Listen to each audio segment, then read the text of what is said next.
കൃഷ്ണ ഗുരുവായൂരപ്പ. അയ്യോ എന്റെ പോന്നോ. എങ്ങനെയാ പോണേ? മടുത്തു. വീട്ടുകാരുടെ കുത്തുവാക്കും നാട്ടുകാരുടെ കളിയാക്കലും. എന്തിനാടാ ഇങ്ങനെ ജീവിച്ചിട്ട്?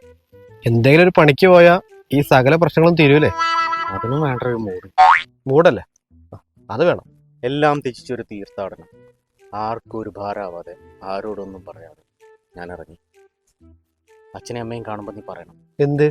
ഞാൻ അവരെ ഒരുപാട് സ്നേഹിച്ചിരുന്നു എന്ന്. അവരോട് പറയാതെ ഞാൻ അവരുടെ 2 ഫോട്ടോ എടുത്തിട്ടുണ്ട്. വേറെ ഒന്നും എടുത്തിട്ടില്ല? വേറെ എടുത്തന്നെ. അച്ഛൻ്റെ പെൻഷൻ പൈസ ഒരു 6000, പിന്നെ അമ്മയുടെ കുടുംബശ്രീയിൽ അടയ്ക്കാൻ വേണ്ടി മാറ്റി വെച്ചൊരു 3500, പിന്നെ അച്ചാച്ചൻ്റെ കണ്ണോപ്പറേഷന് വേണ്ടി മാറ്റി വെച്ച 12500, പിന്നെ അമ്മാമ്മയുടെ ഓർമ്മയ്ക്ക് അമ്മാമ്മയുടെ ഒരു വള.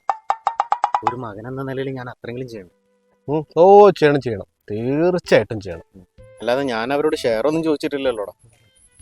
അമ്പലത്തിലൊക്കെ പോയി പ്രാർത്ഥിച്ചൂലേ? അമ്പലത്തിലൊക്കെ പോയി പ്രാർത്ഥിച്ചു. ഉണ്ണിക്കണ്ണന്റെ മുമ്പിൽ മനസ്സ് തുറന്നങ്ങ് പ്രാർത്ഥിച്ചു.